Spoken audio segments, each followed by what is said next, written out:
Welcome.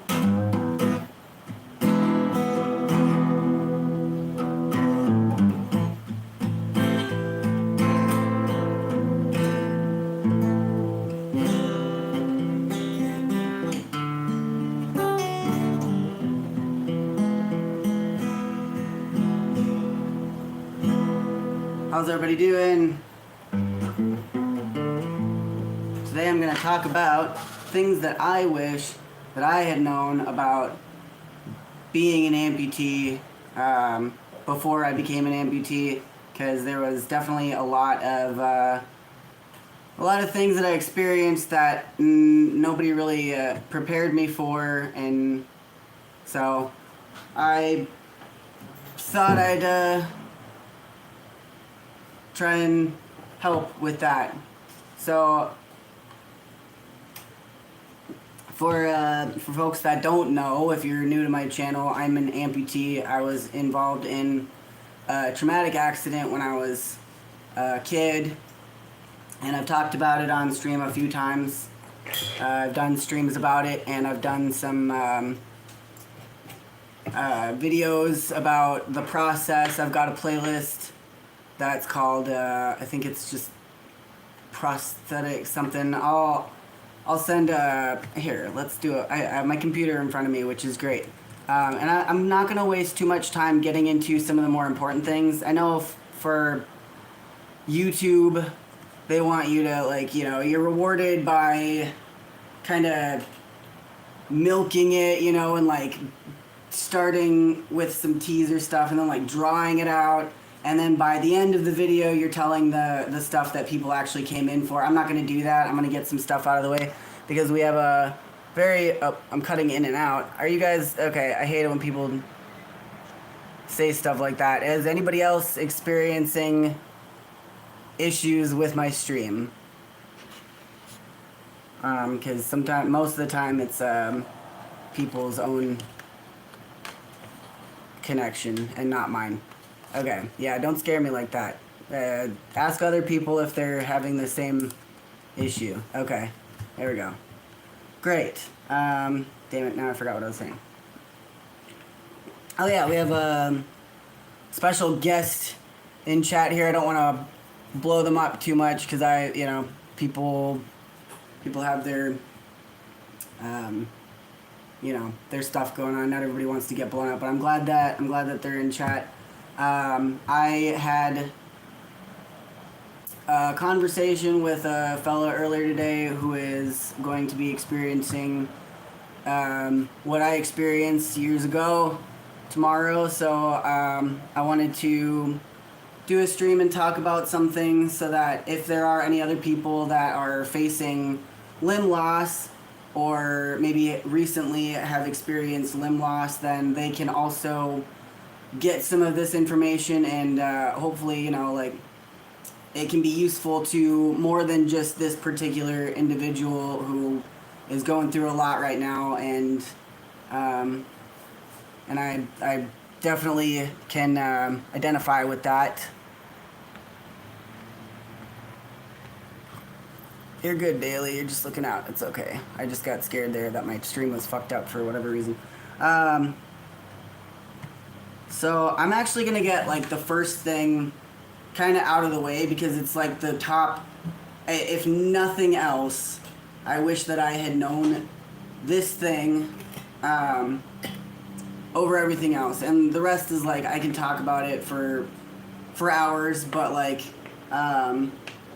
just getting one particular thing out of the way, so that, because I'm probably going to touch back on it over the talk here. I wish that I had known about devotees. And if you're here watching this video because you're a devotee, I fucking, like, yeah, get the fuck off my channel. You know, it's like, okay, so if you don't know what a devotee is, then I just gotta get this out of the way. I gotta warn you now. There are people out there that get turned on by your traumatic incident and your like loss of a limb. There are people who are predatory for people that have been through recent trauma, and there are people that get off on exploiting disabled people or like being needed. There's a lot of scary, gross, predatory folks out there. Most people that are narcissists aren't like diagnosed, and they don't want to be diagnosed because then they would have to stop being predators. But yeah, there are people out there that will exploit your situation, especially when you're like in the most need. And what a devotee is it's somebody that is sexually aroused by amputations and among other things like body horror and stuff like that. There's like, I'm just gonna get that, like, just so you know that that's there. Now you know devotees exist, you can look into that. And I will explain more about what that means. But let me tell you a little story that I've told on stream before, talking about my my accident and like what happened and stuff. And if you're like really new here and you have no idea what I'm about or who I am or what I'm talking about, I lost my left leg below the knee when I was 13 years old in an accident with a freight train. So shortly after this had happened, and when I was looking into getting a prosthetic, I joined a forum, because this was back in ye olden days. I'm 36, so this was 23 years ago. And I went on ye old internet forum, and I was looking for, support and information, as somebody would do after an incident like this. And I had only posted responded or posted once or twice, and I responded to a message board, like a forum or a thread about getting support and advice for people who had recently experienced amputation. And I was like, oh hell yeah, I need support. I was literally like 13 years old, and I made the mistake of posting my MSN messenger address, because that's how we used to message people back then a lot of the time, through like AIM, and MSN and shit. And I shared that, and the next day, maybe even that night, like I got a message from somebody who was much older than me, an adult man who was acting like he wanted to like support me or whatever in some way, and it quickly turned into him asking for like nude pictures and gross shit. And I was like, yo, that was fucked up. Like, and then like I kept getting added by more adult men who were messaging me, soliciting really gross shit, and like sending me pictures of pornography, and like pornography involving like amputees, like really gross shit. I was 13 years old, and so many grown adult men at this point were contacting me because, my messenger address got essentially leaked to a lot of predators, and it got to the point where I had to close my MSN account completely after like a couple days of this. Like it was nonstop barrage of really creepy people trying to get more information on me and show me disgusting things. And like, I had just lost my leg. I was really in a fucked up way and super traumatized. So yeah, keep an eye out for that. And if you are a disabled person, you're a prime target for people that would exploit your need for assistance to control you. And I'm not saying that everybody who's trying to help you is doing it because they want something from you or they have like an agenda to control your life and whatever, but it does happen. It's, you know, if there's somebody that is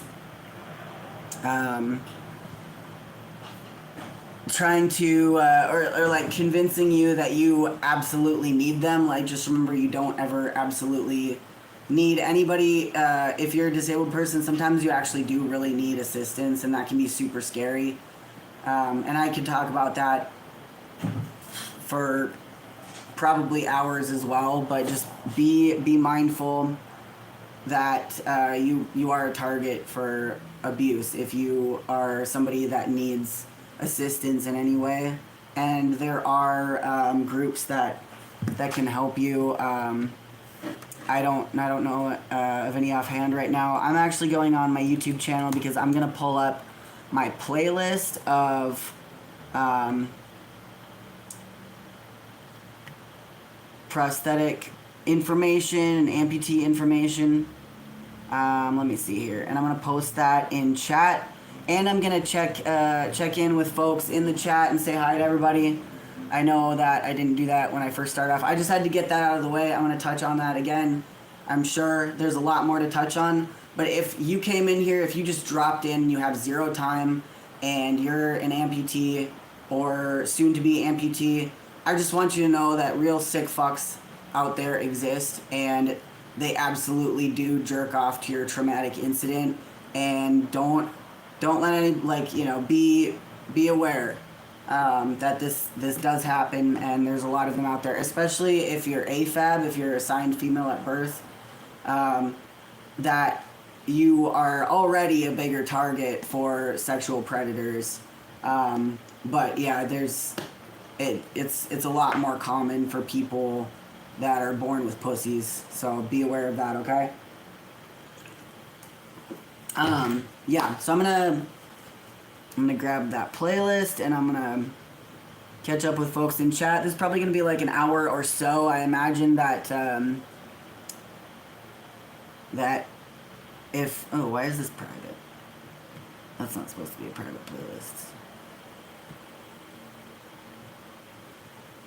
Whatever, I'll figure that out later. Oh, that's not the playlist I'm looking for.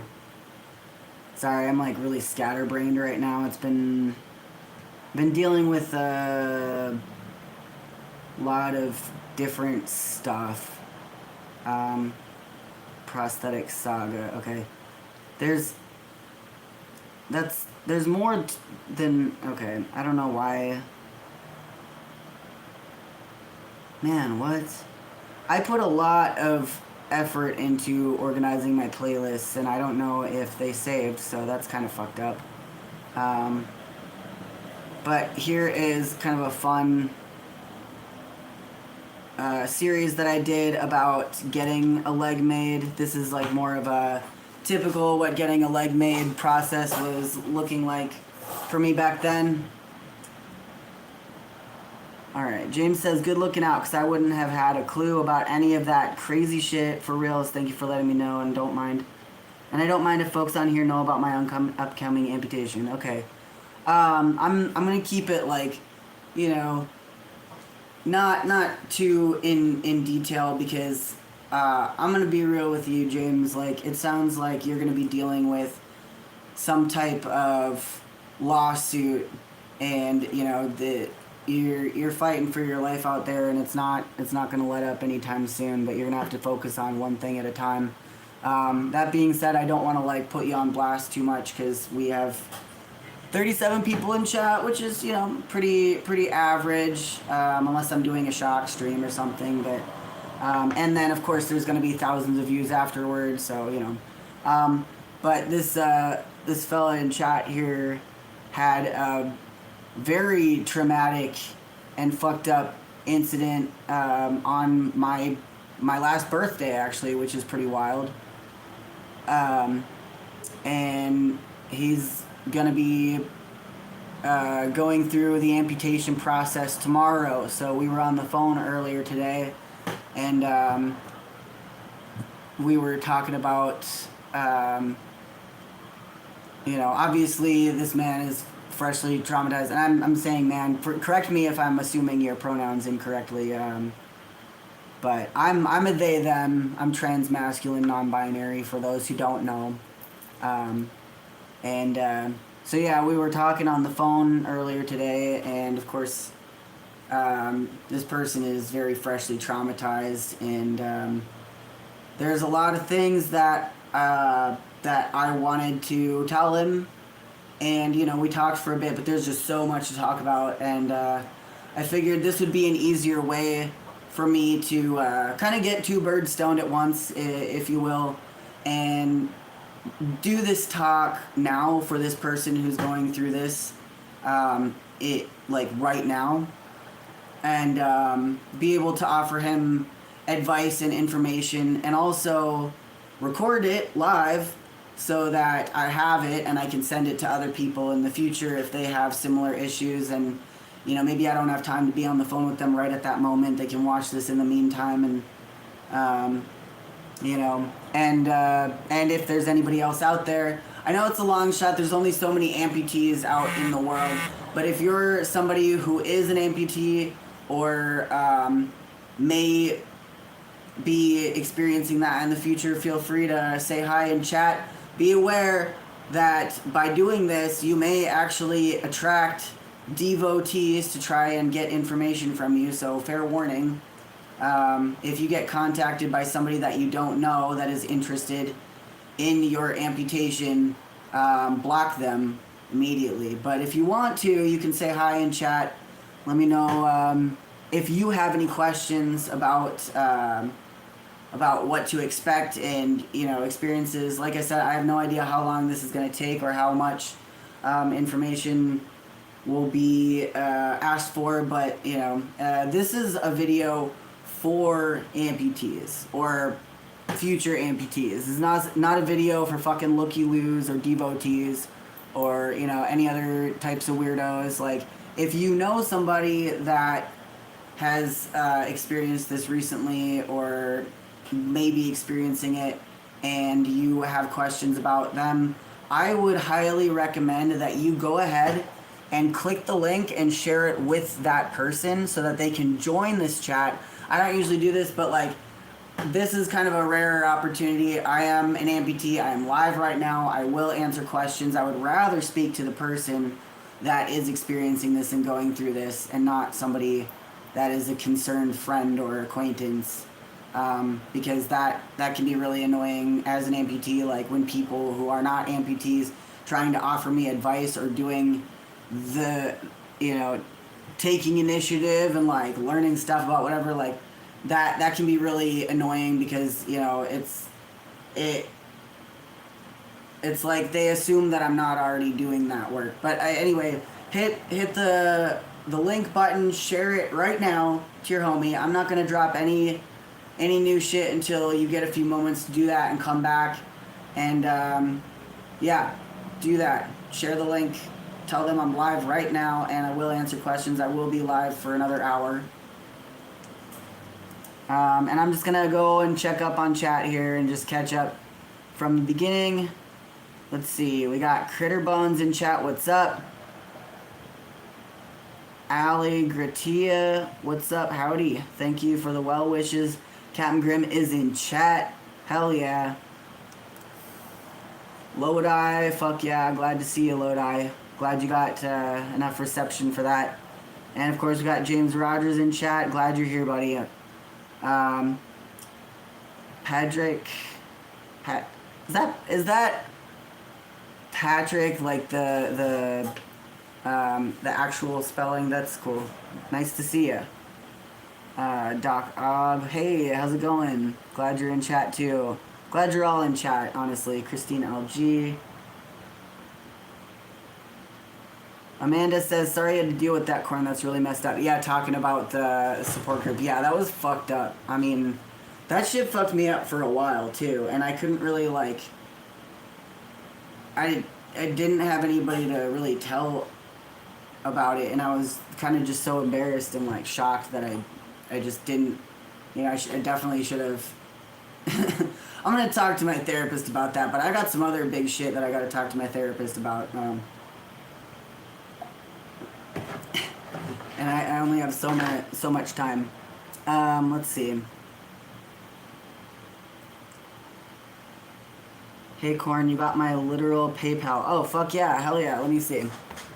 Literal PayPal. Hell yeah. Thank you. I appreciate that very much.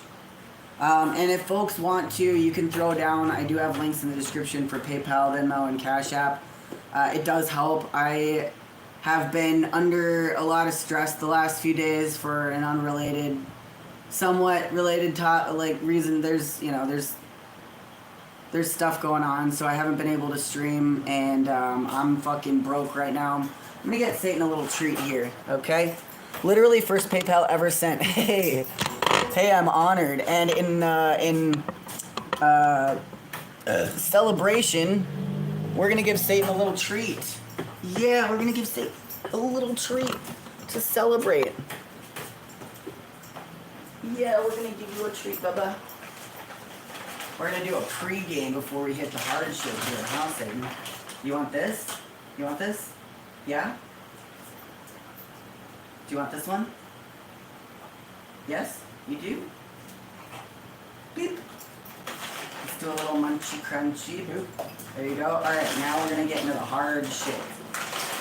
We got a nice stinky bully stick, baby. Here you go. That's for you. Hell yeah. Go on your little spot and enjoy. Love you, Satan. Yes. That's a happy pup. Alright, let's see. I'm going to keep catching up in chat, and y'all can watch Satan enjoy her little bully stick.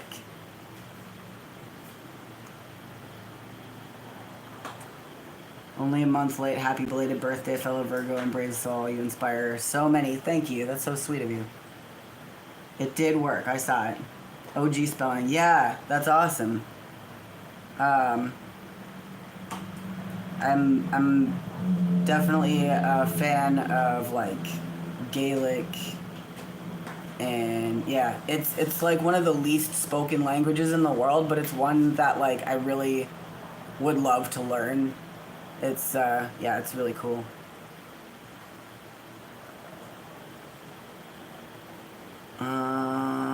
Fuck yeah. How do you do PayPal? I'm dense. There's links in the description right under the video. Captain posts links a lot, but I'm just gonna repost this for you because I'm just gonna help you out there. There you go. Oh. I guess I can't do that for whatever reason. Okay. That's not it.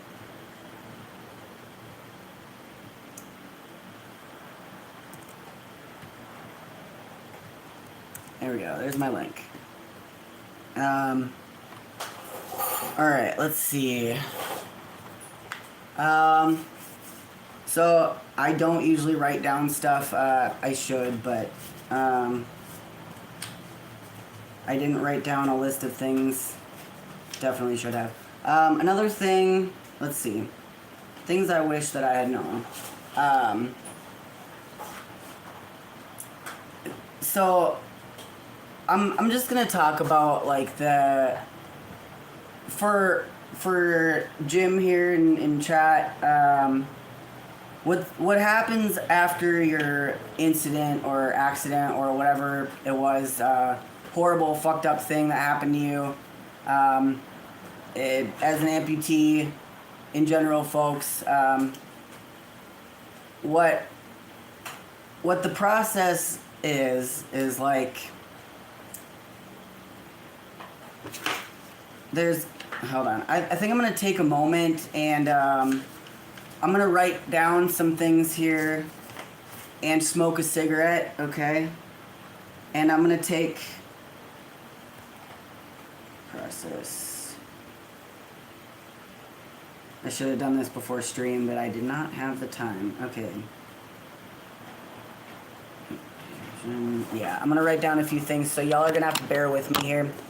I'm gonna smoke. I actually was trying to quit, and I wasn't gonna buy a new pouch today, but you know, having that conversation earlier honestly kind of got me like a little bit worked up. Not in like a I wish it hadn't happened way. Like I do wish that like that whole situation hadn't happened, and that's super messed up. But like, and it's definitely not anybody's fault that I bought smokes, but I did. I was like, no, today's not the day to quit cold turkey. I'm definitely gonna, like, I'm still gonna be cutting back. I mean, I am quitting. I'm just not doing cold turkey today. So I didn't smoke all day yesterday. So yesterday was supposed to be my quitting cold turkey, but yeah. Anyway, so and then I'm gonna have, okay. Now is a good time to ask any questions or check in if you're also an amputee or future amputee. I'm going to take like a few minutes here, just write down a few things so I can keep my thought process somewhat linear, so I'm not jumping all around, because I really do want this to be like a helpful stream even after I'm not streaming anymore. So if you're watching this after I've streamed, feel free to skip ahead. I'm just kind of fucking jiving here, but alright, so we got that vision, and then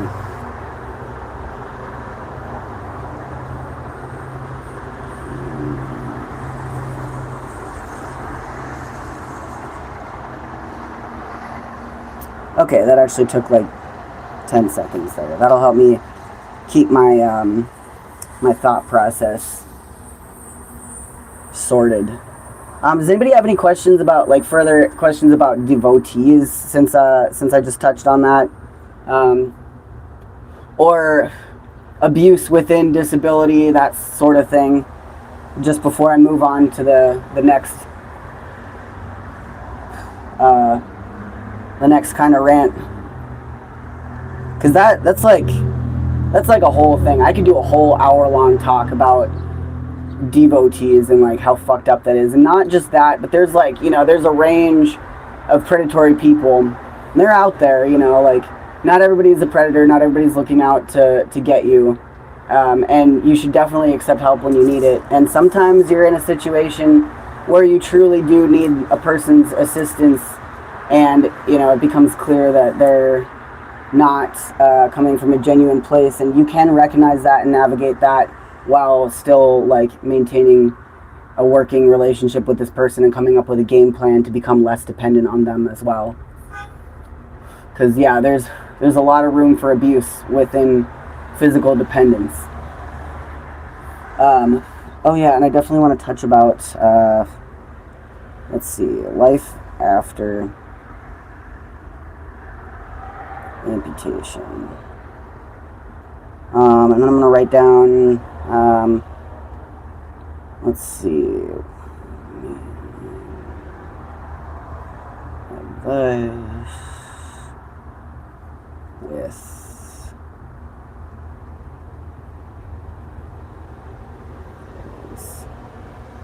Sarah. Okay, almost done here.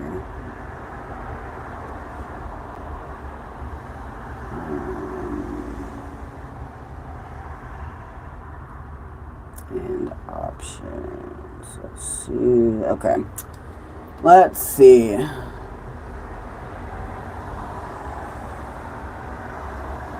What are you calling these predators? Devotee, like a devoted person. They call themselves that because they see themselves as people who devote their time to helping amputees.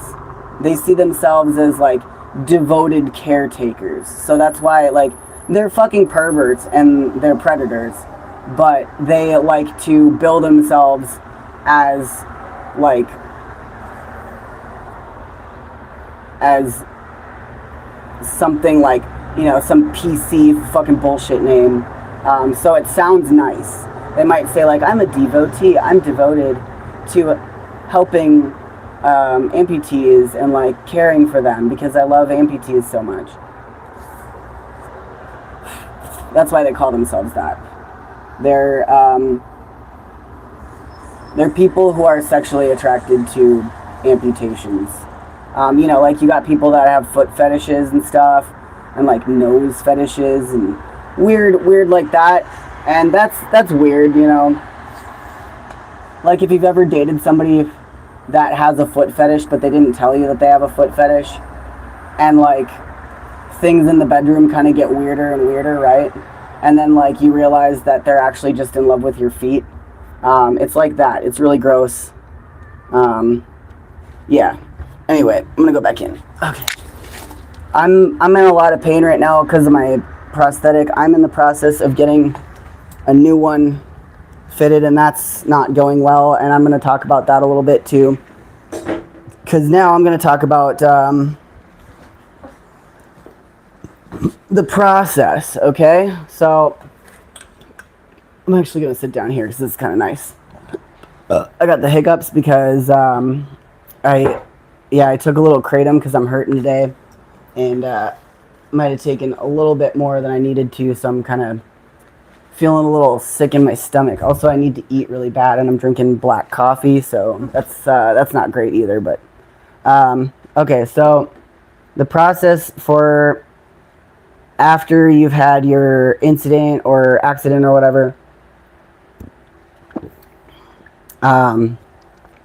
Some people, most folks, you know, get a fair warning before they go,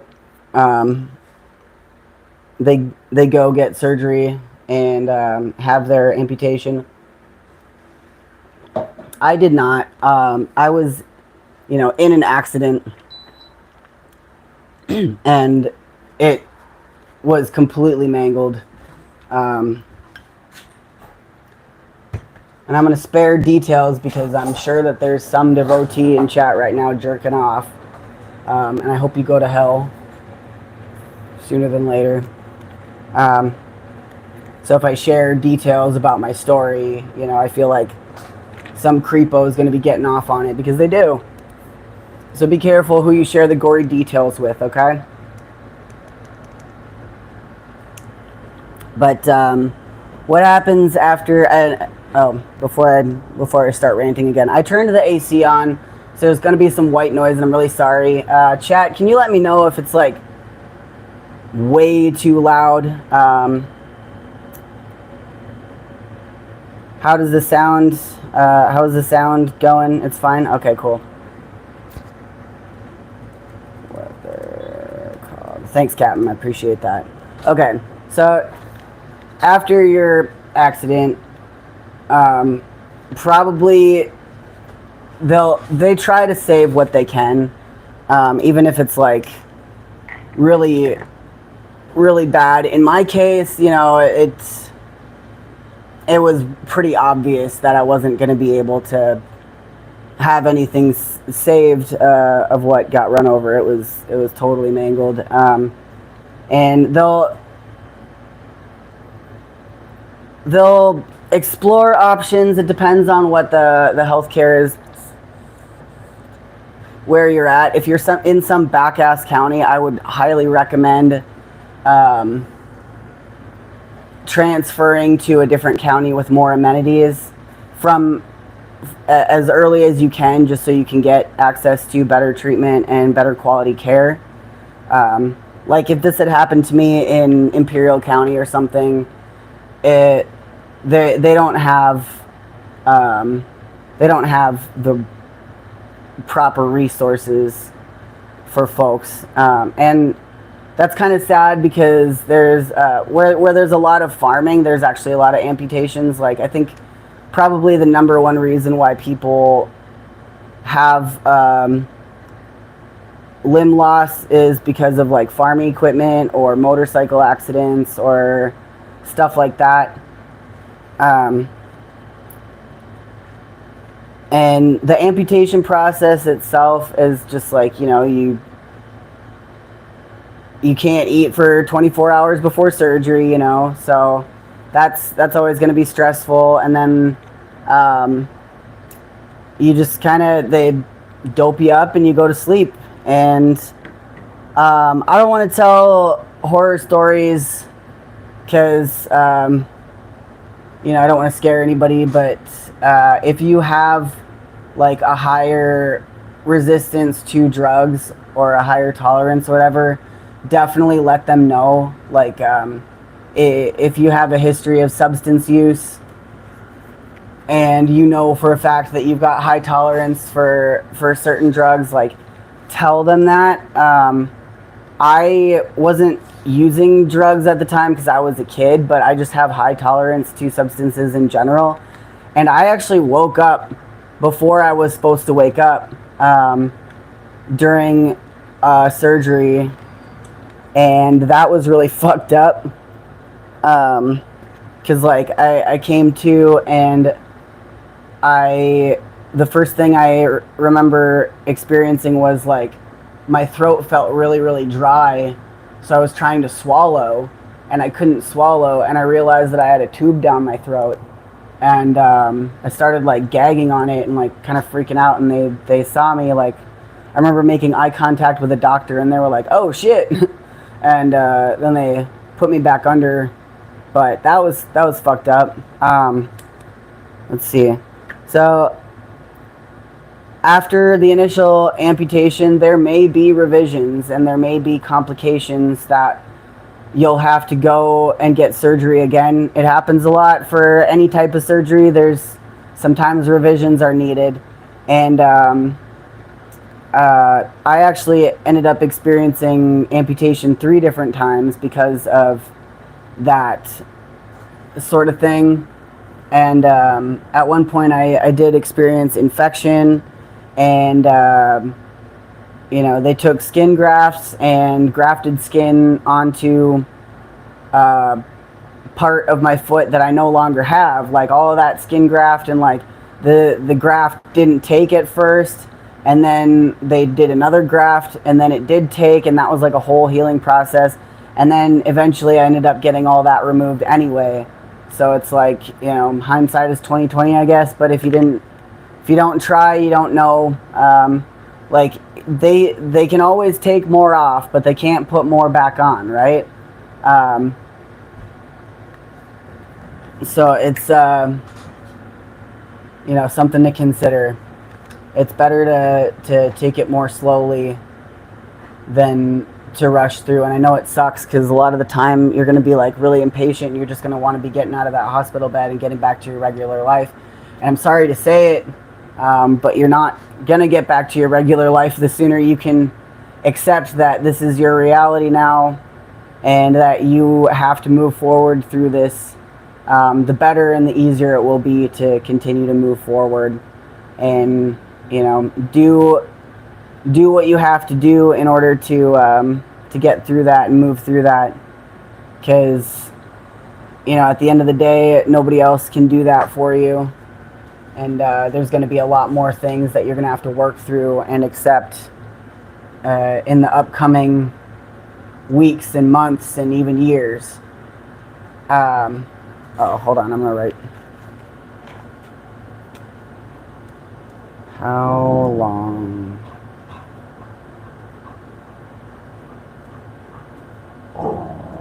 Save and stop.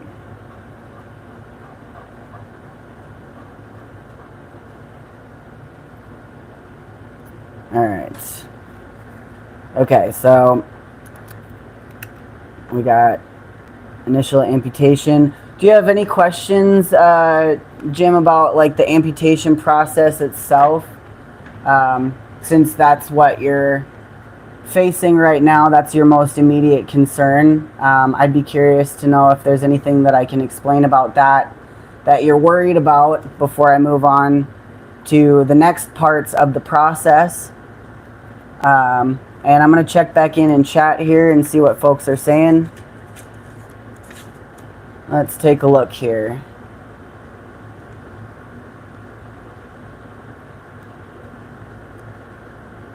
Amanda says perfect on my end. Okay, thanks for the sound check. Just a Mom says support fam. Hell yeah, thank you. Terry, hi Corn, hope all good. And thanks, man. I hope you're doing well too. Whoops. Spirite says can't hear that word devotee anymore. That right away had me wonder, aren't they creepy? Yep. Yeah, it's a real thing and it's fucked up. Yeah, it literally took me fucking years to get over that bullshit. Let's see. Captain just posted my PayPal and Venmo and Cashapp links if anybody wants to get down with a kickdown.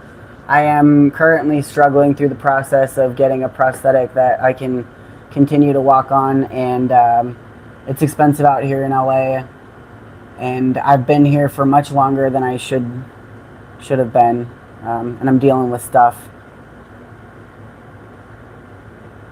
I'm just waiting for Jim's questions. And like anybody else in chat, I know it's a long shot, but if you're and you don't have to be an amputee, maybe you went through some other traumatic incident that that maybe I can help you with, answering questions or whatever. So feel free to chime in if you have questions that can help. If you're coming from a genuine place, I'll come from a genuine place too. But I'm pretty good at sniffing out bullshit, so Let's see. That's a good question. Will the majority of this pain subside once they take the leg? Yes, absolutely, yeah. All of the pain is in your damaged leg. There's a lot of nerve damage too, so like your nerves are fried right now and they're going crazy because of all the damage. So that's one thing that you can actually look forward to. At first, when you come out of it, you're gonna feel a lot of things, and the important thing that I can impart to you is I don't know what kind of entertainment you have available, but call friends, call family members. If you want to, if you need to, we can start a GoFundMe, or you can, and I'll promote it for things like a fucking Nintendo Switch would be awesome, right? Or a computer that you can watch shows on the internet or something that's better than hospital TV, man, because that daytime hospital TV is awful. And if you ask at the hospital, they probably have VHS or DVDs and a TV they can roll in. Ask your doctors, ask your nurses for anything. When I was in the hospital and healing from my amputation, this was back in the day, they had a hospital PlayStation 2 available that I hogged all day long until another kid came in and needed it. They had fucking what is not PlayStation, not Nintendo. What's the other one with Sonic and shit? That ask for entertainment devices from the hospital. They should have something available that people can use. Get hooked on Sega. Thank you, Kevin. Get hooked on some TV show and just binge watch it. Just they always say escapism is not the way, but sometimes escapism is your best coping strategy, especially when you really just can't do anything. I learned how to fold paper cranes, and I folded thousands of them. I was just binge watching TV shows and folding paper cranes and drawing Like, find crafts, like learn how to knit and sew or whatever, literally whatever it is that you've been putting off that you've always wanted to learn. Now's the time to do it. But when you come out of surgery, like, you're coming out of surgery, it's always going to be very painful, but after a few days of healing and once things kind of settle down, the swelling goes down and your body starts to accept its new kind of form, you'll feel a lot of relief. And like, I know it seems like impossible, but you'll feel a lot of relief. Daily Meander says, I sent a Venmo. I see it. Thank you so much. I really appreciate that. That's so sweet. So yeah, short answer is yes. It will take care of that pain, and you're going to be in a lot of a different kind of pain for a while. And if you have any more questions about the the amputation process itself, feel free to ask any more questions. I'm super down to answer. And yeah, like, I'm here for you, buddy. This is for you. So you take up all the time you need. That shit does suck here, but totally will. And I hear you loud and clear. This shit's got me scared, not gonna lie, but just listening to you helps so much. I'm glad, man. Yeah, I'm so glad that you're in chat here participating, folks, or with folks here. And I do have a Discord server if you'd like to join the Discord. There's a link in the description there. Yeah, I imagine the mental game is going to be the hardest. Yeah, dude. Like, a lot of people wonder about, like, how I get to be the way that I am. You know, not to toot my own horn, but kind of, you know, stone cold, just like fucking not a lot rattles me. And that's because I used my time in recovery to really hone in and lock in on my mental game. So that's the game that you're going to be playing in the next coming weeks, is just like staying sane. It's like not unlike lasting a summer through slabs, where you just really can't move around a lot, you can't do a whole lot. It's brutal, and like you just kind of have to sit and wait. It's like that. So your skills as a slabber will come in handy for that.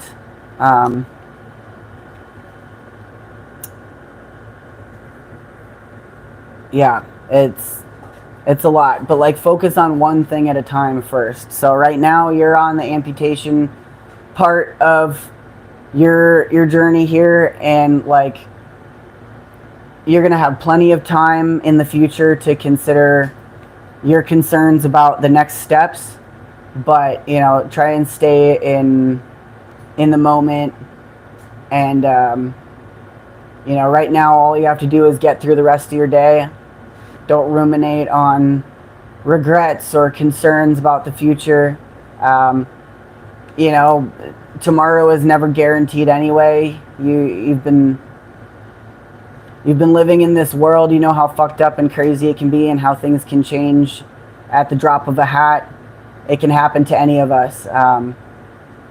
You know, all we have is today anyway, so make the most of it. And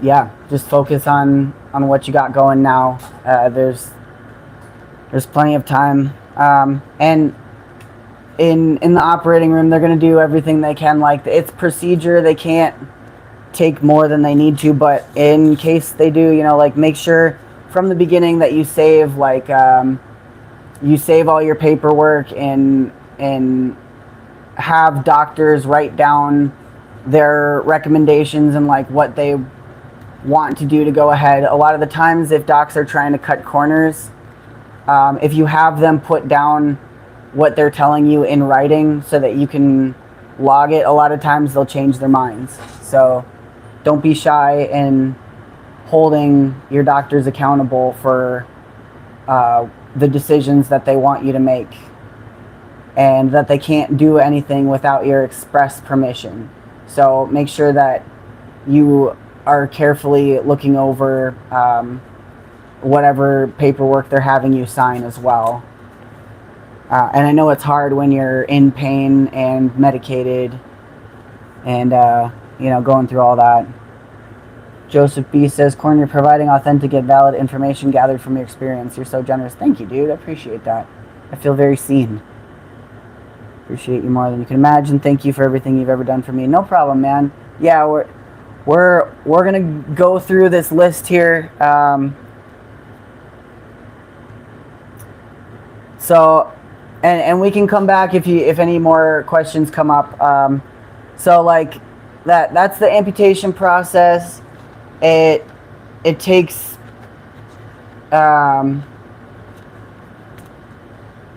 like a few days for like the skin to start healing to itself again. And most of the time nowadays they have dissolving stitches that will just disappear after a certain amount of time, so you won't even probably have to get stitches pulled. But if you do, then you're gonna have to go at some point to get your stitches pulled. I actually pulled some of mine out, my own, and there was one stitch that they actually left in my leg that they didn't catch because it had like grown over, and I had to dig it out like I don't know how much longer later, but that was kind of fucked up. There's gonna be weird things that nobody could really prepare you for that are gonna be fucked up that you're gonna have to deal with, just weird little things like that.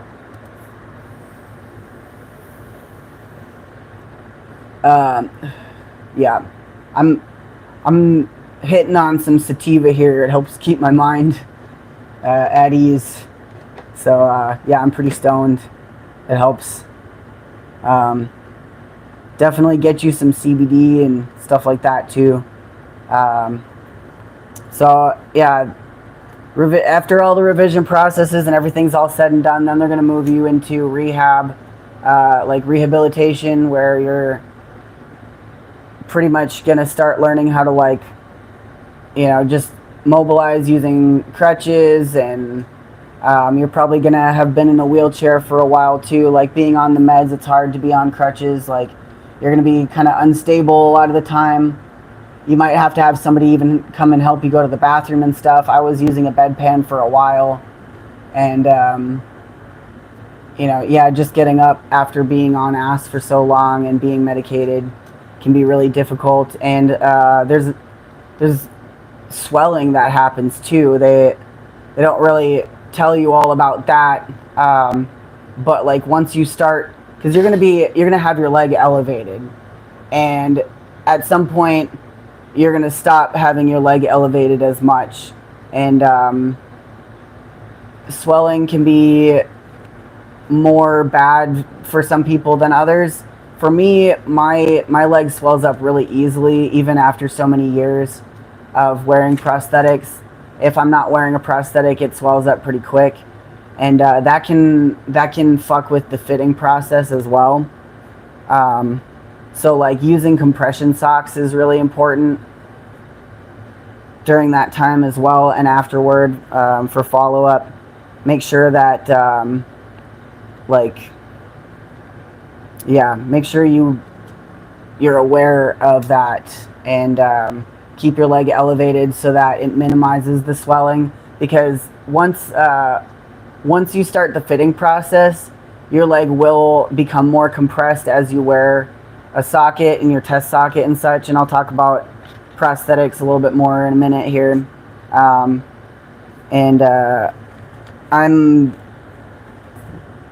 Let's see. I'm gonna roll a smoke. I'm really fidgety. I have my little fidget toy here. This is my necklace I'm not wearing because it's gonna make noise in my mic and stuff.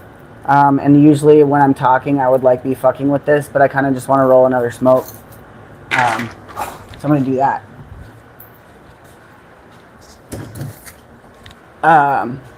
So yeah, that's with rehab. Be aware. Swelling is an issue, and it will cause you issues throughout the fitting process. and nobody explained this to me either. So I'm happy to help folks that don't have like somebody to help them. And like, I'm sure that there are support groups available, and if you're going through like public health insurance, I don't know if you're queer at all, man, like but if you are in any way, even if you're just like bi or something, it doesn't matter. Like and the reason I'm saying this is because LGBT centers they really fight for you. And the reason for this is because, in the society that we live in, unfortunately, queer folks are very, like, underrepresented and often the target of abuse, and like a lot of folks don't have access to proper medical health care, and like trans and queer healthcare literally saves lives. It's really important. So like they understand at these outreach clinics how important it is for a person to get care, and they have tons of resources that, like, even if it's not like a queer related issue, they can help to direct you to offices that actually give a shit. And like, as a queer, as a trans person, I would personally not be offended if you like just said that you're gay or something to get resources. Like, honestly, if it's for like, a prosthetic issue or something, and you just want like referrals to somewhere that actually cares about you and will give you proper care, like, do it. Like, the system is broken, and there's no adult in the room trying to fucking look out for you, and like, I give you permission to do that. Like, I'm going through the Trans Wellness Center here in LA, and I've already been completely shocked at like how above and beyond they have gone to help me to just get better referrals for things. So that's kind of a pro tip if you're part of the LGBT community. Usually that is a real hindrance for things, but if you happen to be somewhere with a good queer center that will help you out, just like go online and search like LGBT plus center near me or some shit like that, and give them a call and just be like, hi, here's my situation. I just want like some advice or help, or support groups or anything like that.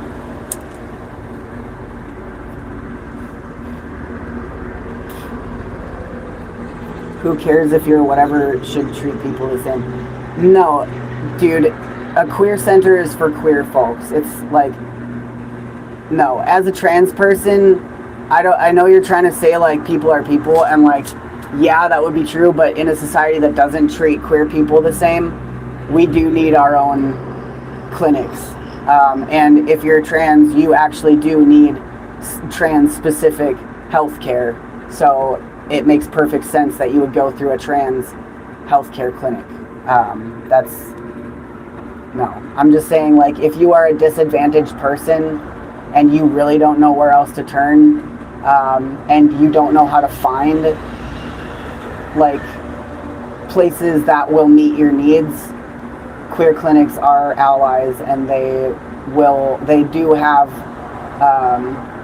like lists of places that can help you. That,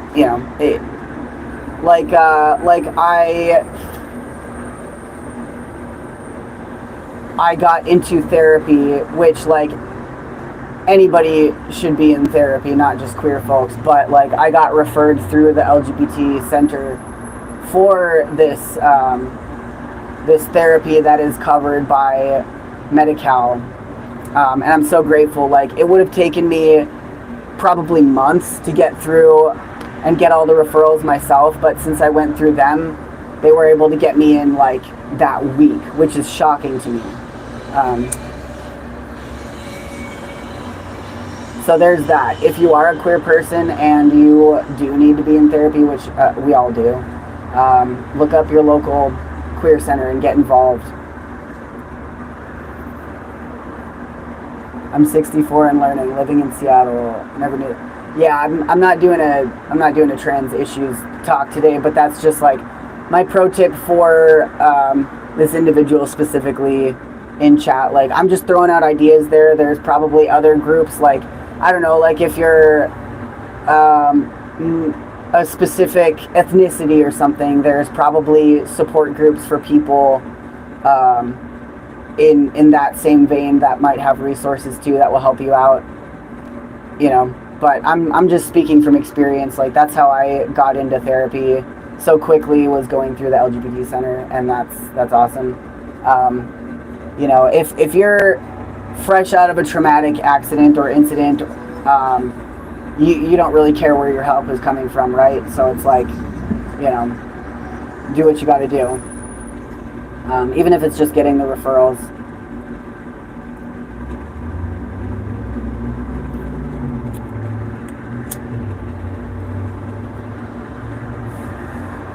And yeah, they'll get you other healthcare too.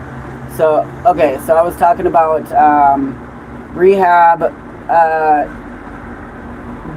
Jim, do you got any questions about rehab specifically and what that's going to be like? I know I definitely will be checking back in with you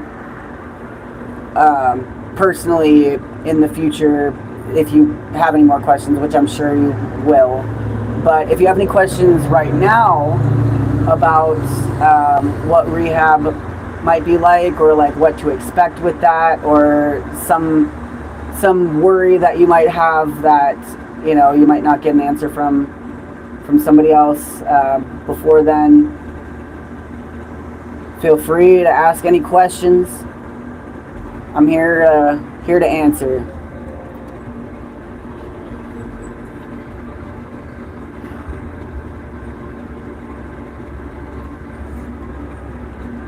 And I'm serious, like, there's very few situations where lying about being gay is gonna help you, but like, honestly, if you, like, I'm serious, man. Like, maybe there's another organization you could reach out to, like, if you're Hispanic, for instance, there might be like a Latino support system in that area, or like any other sub like culture that you might be involved with. But yeah, like, just to get referrals to offices, you fully have my permission to go and utilize that. Like, you know, it's okay in this case.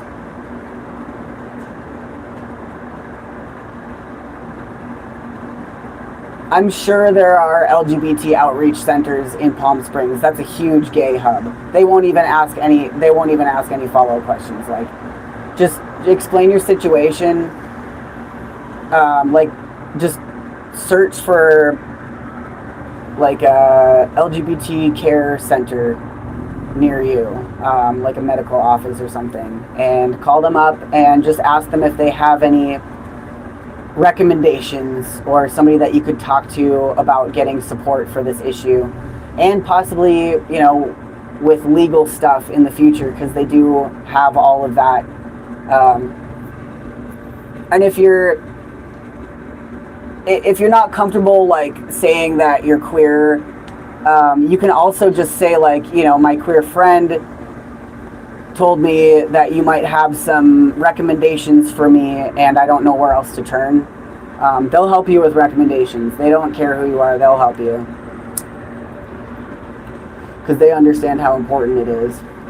Being a queer person, navigating the medical system, it's no joke, man. Like, that's a whole other, you know, on top of being an amputee, I also have that I'm navigating right now, and it's all new to me. Oh, thanks, man. I appreciate that. Yeah, just somewhere to start, you know. Does the bag clip on your hat mean anything? No, I just like it. Things don't have to mean things. You can just think they're cool. Let's see. Yeah, any more questions about the rehab? You know, like, I didn't have like a caseworker or whatever at the time. My mom was helping me out, but I'm sure that there's options for getting like somebody to work with you, and you know, and also getting into therapy would be really important as well. And for the rehab process, it's probably going to be a few appointments. And like one thing that like I expected, but like nobody really talked about to me before going into rehabilitation was how emotional it will be. Like the rehab experience, it's a roller coaster, man. That's when you're going to be doing like all of your emotional processing, honestly, about your loss and about your frustration, because like that's kind of the transitional point between, you know, your accident or incident, the traumatic thing that happened, and the rest of your life. That's like the buffer zone between the fucked up thing that happened and moving past it. So it's like really painful. A lot of things will surface during that time. And so that's why, like, one thing that I wish somebody had told me was that being in therapy or having somebody to talk to throughout this, or like some type of support, would have been crucial to me. And I really didn't have that. At least with like professional help. I did, however, have, and I really appreciate my mom for this, a lot of like peer support.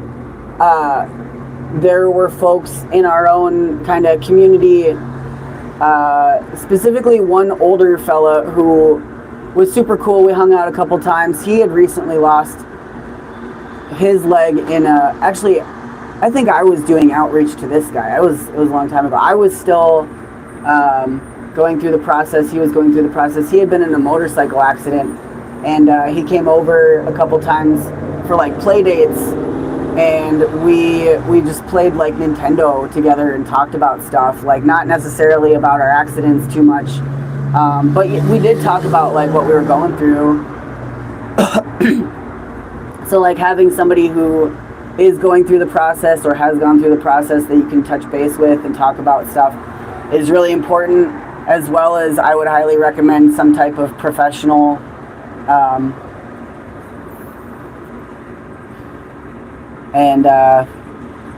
you know, it's hard to get into therapy a lot of times, but there's definitely options and public support. Let's see. Yeah, the rehab process is going to be when you're really going through it. And there wasn't, I don't think that there was any of the follow-up appointments that I like didn't cry during. And I was doing my best to stay tough and, you know, be cool about it, but like it's emotional, and don't feel bad about getting emotional. You have every right to feel whatever it is that you're feeling and process that. And, you know, you're not being too much. And it's a lot to deal with. And there's going to be a lot of physical pain that goes along with that too. The physical pain, just like, sometimes, you know, like you'll be holding it together emotionally, right? And this is the reason why I did break down during most of my appointments early on was just because, like, you know, I'd been holding it together and maintaining my calm exterior, and then just, like, you know, I didn't realize how, you know, how at my wit's end I was until I would go and go into those appointments for fitting and rehab, and just, like, put on my leg or try to get on, you know, get on the crutches and stuff, and just, like, that would just put me over the edge. And I just, like, being in that much pain on top of that just really set me over. And, you know, I'd have a little bit of a emotional breakdown during that time. And that's totally normal, totally something to be expected, and nothing to feel ashamed about at all. Like, your process is going to be hard enough without you feeling ashamed of yourself. So absolutely 100% throw all that shame out the fucking window. You don't need it. It's not going to serve you during this process.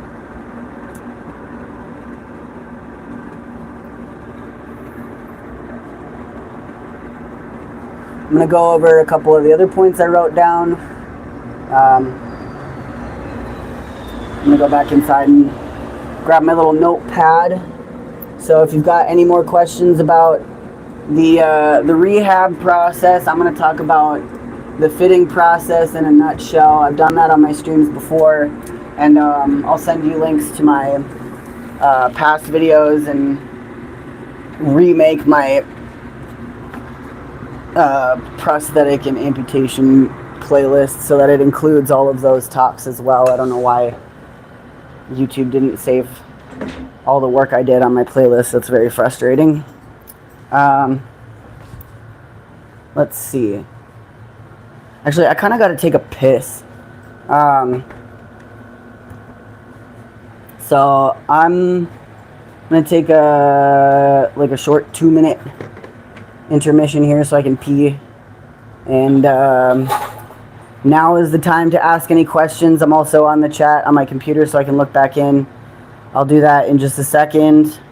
And yeah, I'm gonna come back and mix myself up a little beverage or something. 1 second.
Huh.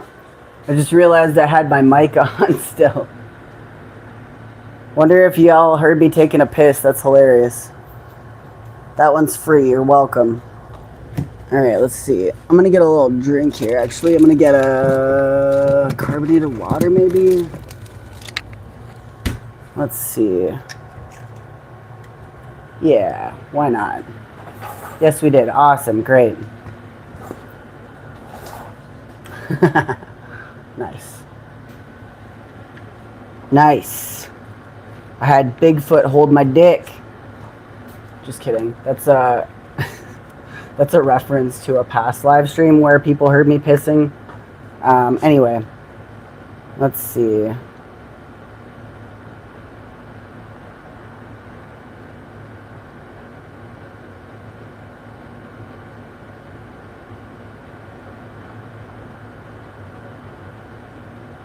Lodi says, I'll send you healing energy, James, often over the next days. Hell yeah. I record doc conversations on phone because of...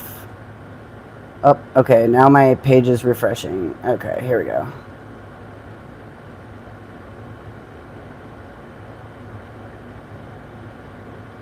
Oh. They're a ghost at the moment. Yeah, I took a ghost piss. Alright.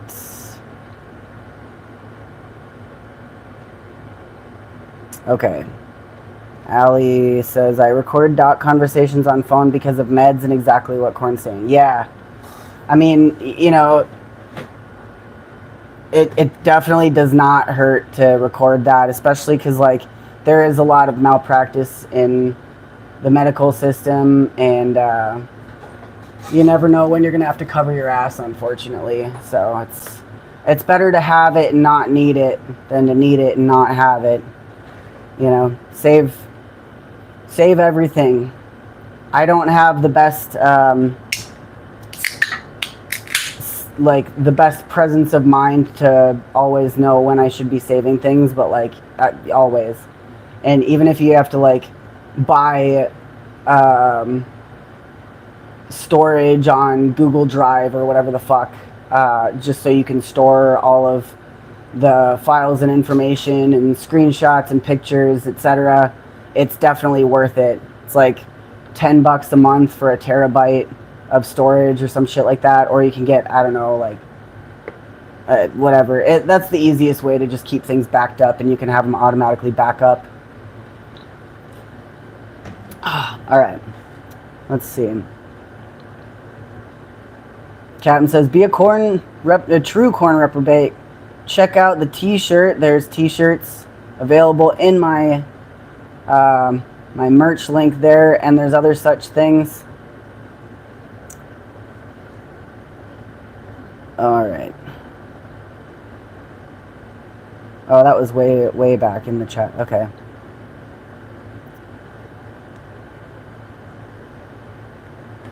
James says, thank you for doing all this. Seriously, you have quickly become my #1 fan, and I can honestly say that I love you from one slabber to another. Oh, fuck yeah, dude. I love you too, man. And I'm here for you. Consider me your personal friend through this situation. And I'm sorry it took me a minute to get through. A couple of folks had contacted me to contact you, but I wasn't really... what they were saying was kind of confusing, so I wasn't sure what the situation was. Admittedly, a lot of people contact me about their friends or relatives who are amputees, and a lot of times it's like this person didn't ask to be contacted, or, you know, like I've had it happen to me where people have contacted other people on my behalf, and, like, I don't know, it's confusing to deal with sometimes, because it's like well-meaning people will try and, like, make contact with other people, but then it turns out that, like, you know, it just makes things more awkward sometimes or whatever.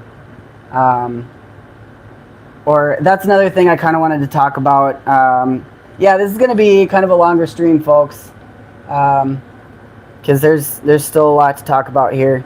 And James, I know this is a stream for you primarily, but it's also for anybody else that may be going through this. So if for whatever reason you need to go, I won't be offended. I, you know, but yeah, obviously you're welcome to stay through to the end. Everybody's welcome to stay through to the end. But yeah, this is going to be, there's going to be more. There's more here. Daniel John says, this is cool. I mean, yeah, if it's pertinent information and it's helping people, then yeah, that's pretty cool. Let's see.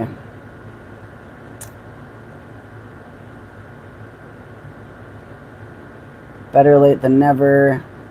It's been a pleasure following Satan and you. Thank you, Keith. Appreciate that. Yeah, folks, let's check in and chat. Who's all here? Who's listening? Is any of this information helpful or pertinent? Or, you know, are you returning regular and you're just here for the corn show, and that's awesome. I'm glad that there's folks that follow my stuff overall, and I talk about all sorts of different things. But I definitely want to know if there's anybody in chat that is like actually finding this information useful, and if you have any questions at any point, please don't be shy to ask them. Because yeah, this is for you guys.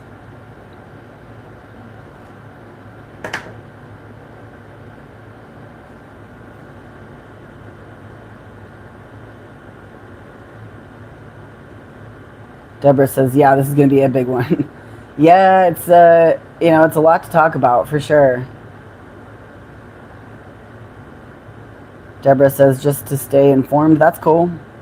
Yeah, I mean, you know, information like this is useful for people in general, just knowing, like, what other people do go through and being kind of sensitive about it.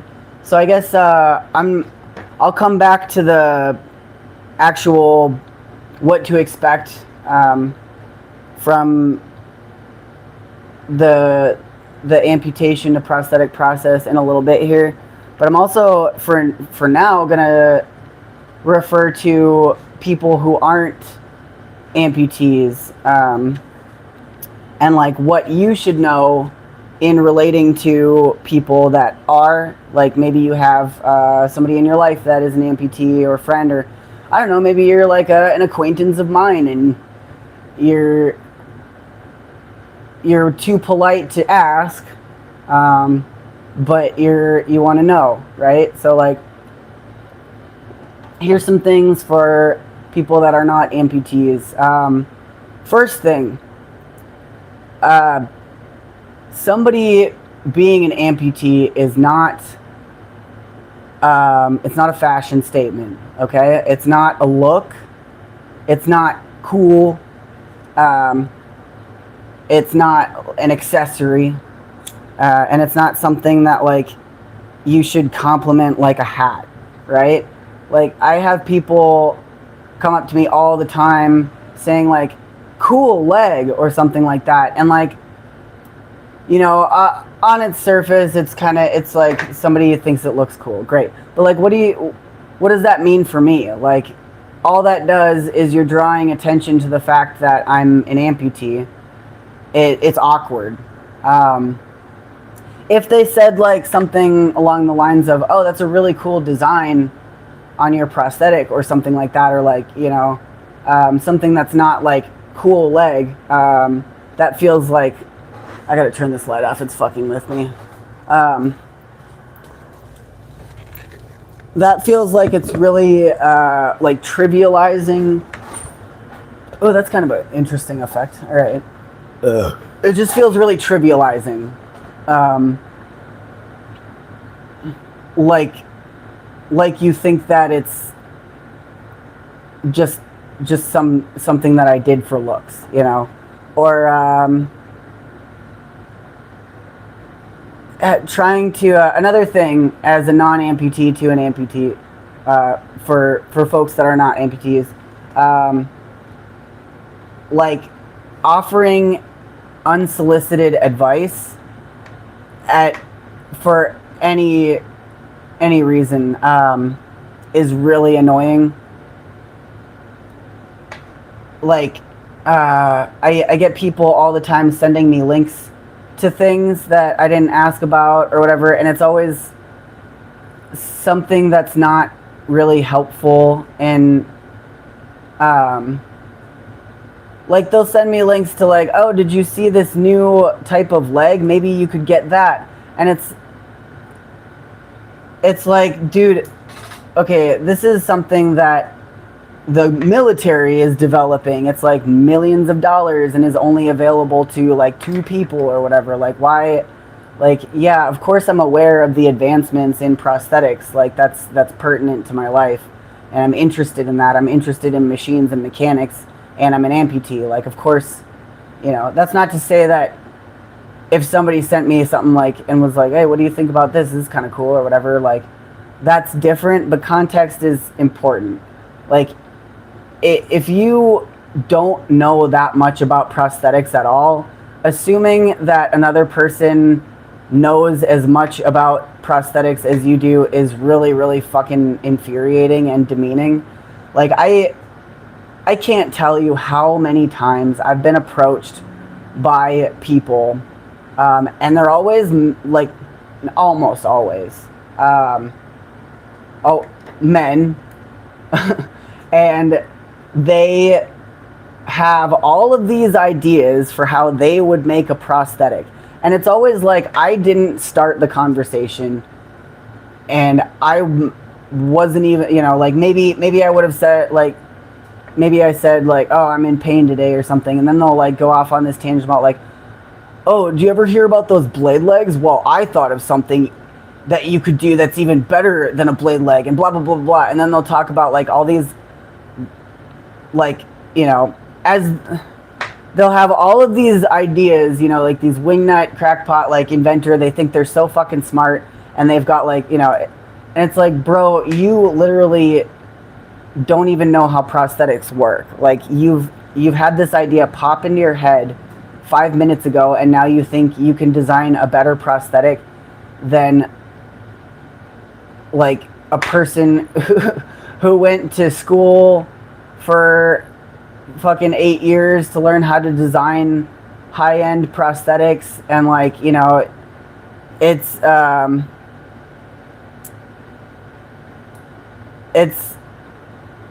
yeah, use your brain before you start spouting shit off. Like, don't go and start mansplaining prosthetics to a person with a prosthetic. Like, be humble, you know? Like, just it's crazy. That's like one of my biggest pet peeves, is people trying to fucking explain prosthetics to me. Like, if you are genuinely interested in prosthetics, like, actually spend some time looking up designs first before you start coming up with more stuff off the top of your head. Because, like, literally everything that somebody has come to me, like, with a design idea, which is, like, stupid. I'm not a prosthetic designer. I didn't go to school for that. I'm just an amputee. And then they'll, like, every time they do this and they come to me with, like, these revolutionary ideas, like, why has nobody thought of this before? Like, somebody has, and they've done it, like, a million times and way better. And, like, you know, like, their only concept of what a prosthetic would be is either a robot leg or a fucking blade leg, right? And that's, like, 2 ends of a very vast spectrum. There's so many different designs for prosthetics and so many different components. So, like, if you want to go that route and actually, like, I don't know, help somebody through ideas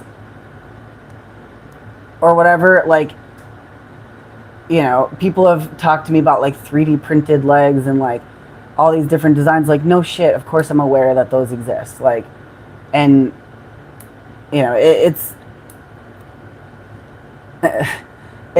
super dumb, super frustrating.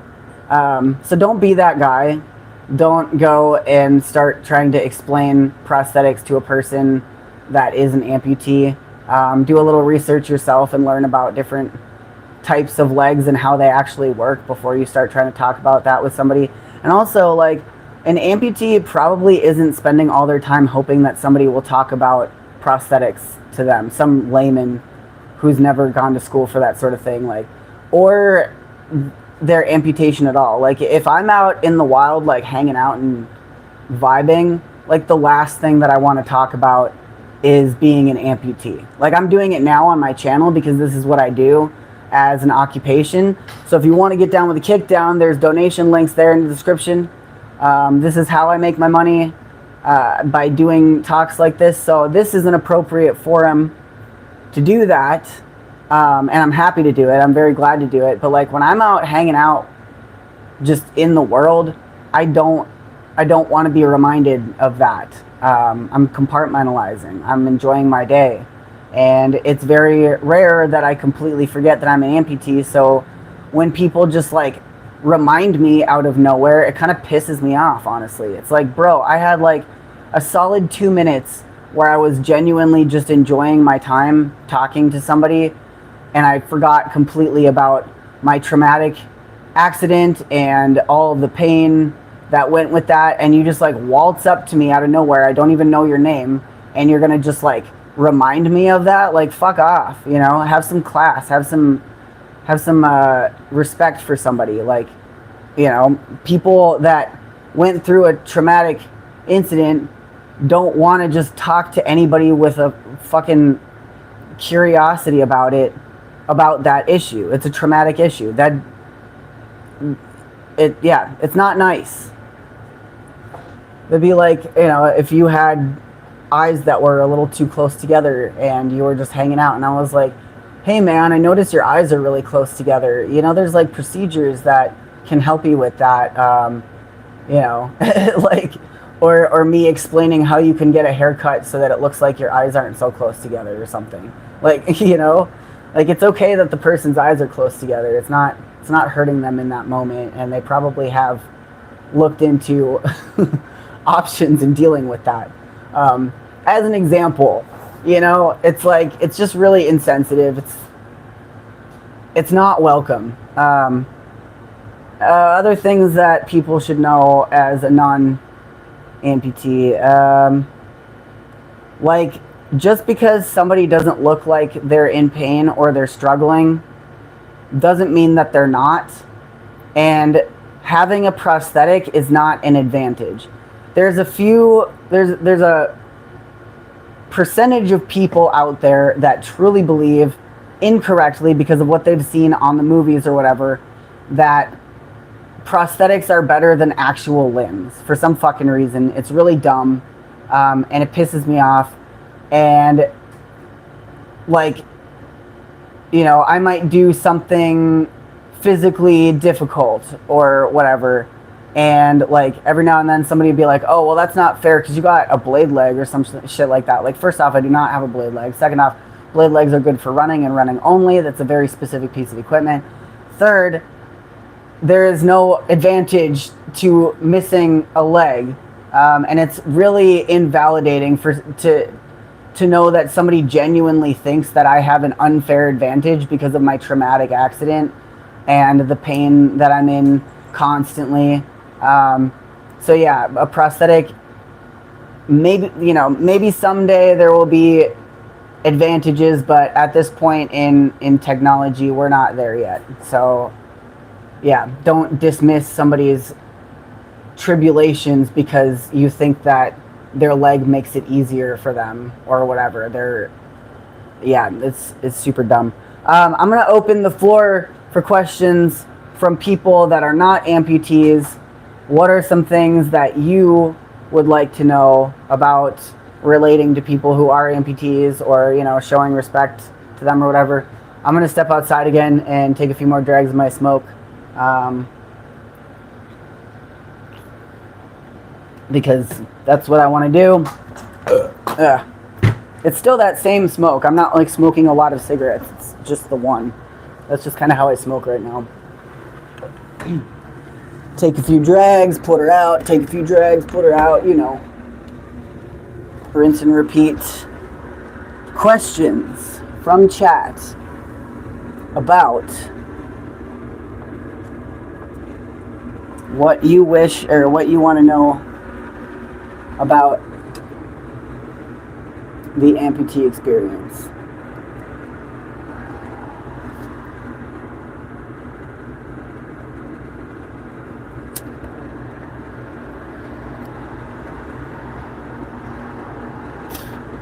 Let's see.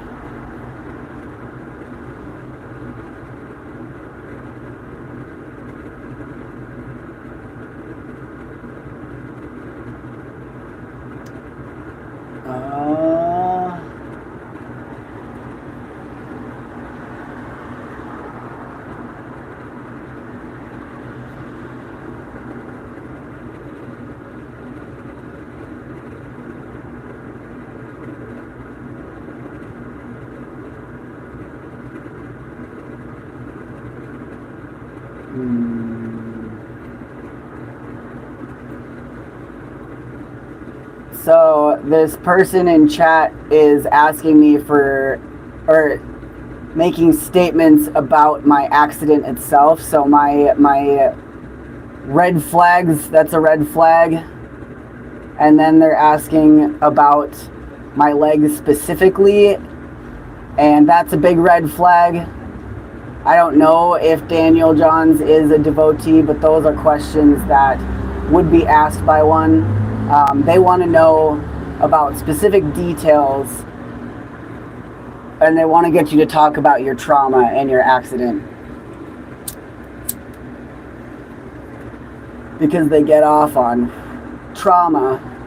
And then they'll ask about like your actual leg, because they want to see it. They want to look at your stump, which is disgusting. I've had people on stream, I'm not saying that that's what this person is doing, but that's what it can look like.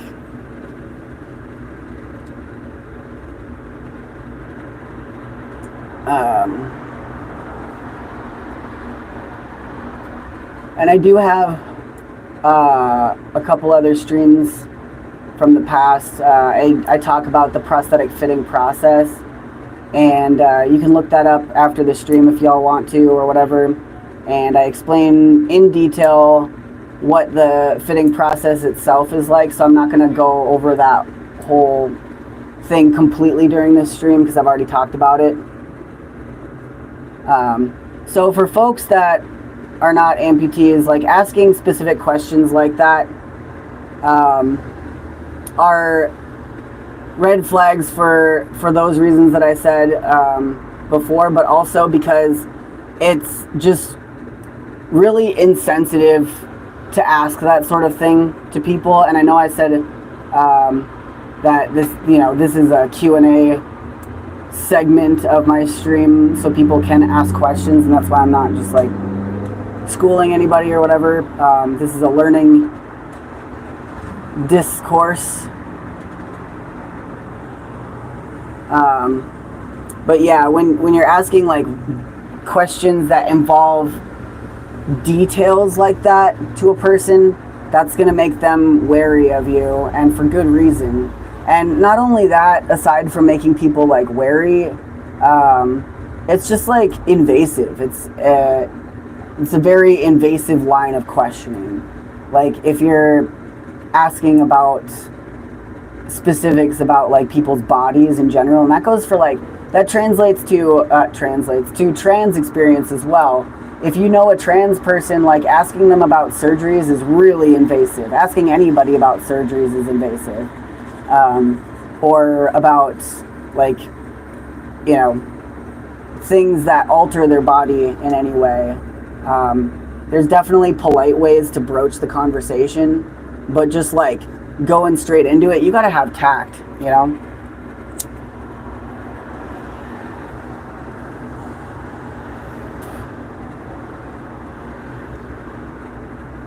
Anybody else? Questions from non-amputees that you wish you knew, or want to know, that involve not quite. Okay, let me clarify. What are some questions that you may have that will help you better understand what amputees go through? I don't want you, I'm not going to make this stream for you guys to ask me questions that are about me and my experience personally. I will be talking about my experience to relate to other people who have gone through or will be going through this type of thing. But right now I'm trying to answer questions that you may have so that I can help how you relate to other people who are amputees and to be more sensitive about their experience. So if you have questions on how you can better accommodate amputees or people who have gone through traumatic things, that would be what I'm looking to answer. Things that can help you relate.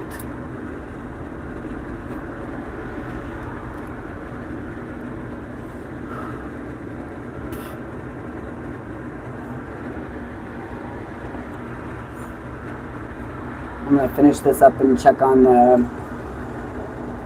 the computer chat.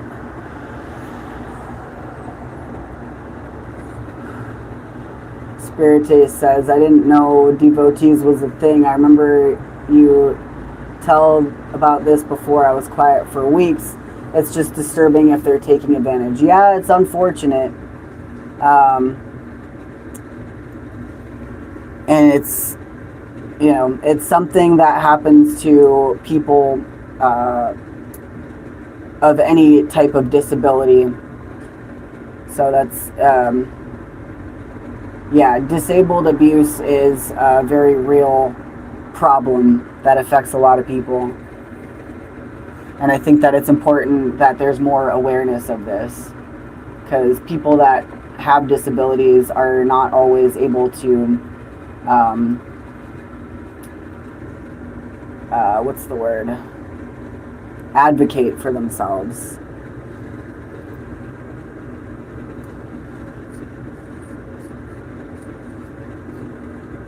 Deborah says, been following you for 8 years. You're a great inspiration. Oh, thank you. I appreciate that. I'm going to see if... Alright, I don't see any new kickdowns. But if anybody wants to get down with the kickdown, there's links in the description. There's PayPal. There's Venmo. There's Cashapp. And I'm broke as a joke, so spread some cheddar on this broke-ass cracker.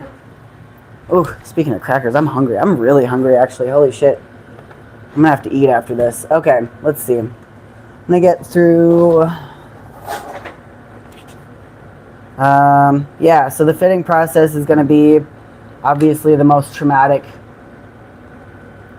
part. And in your first few years, you're going to have to go back in for more fittings, because as your body adjusts to the way it is now, over time, you're going to have some shrinkage. There's going to be muscle atrophy, and like issues with your body adjusting to these changes. Like one thing that I didn't know that I experience is like back pain, because like all of your muscles and your spine is all like interconnected and stuff. So if there's something new at play, like even when I get a new prosthetic from an old prosthetic, there's like an adjustment period where I have a lot of lower back pain, because you know, things are moving a little bit differently. There's more like weight hinging on different spots, and it's really important to like learn some good stretches and continue doing like physical work well after you've had prosthetics fitted. There's going to be like new aches and pains in different spots, and new muscle groups forming and becoming stronger, and others becoming less used. So there's like, you know, there's going to be a lot of soreness in your body, not just in the leg itself.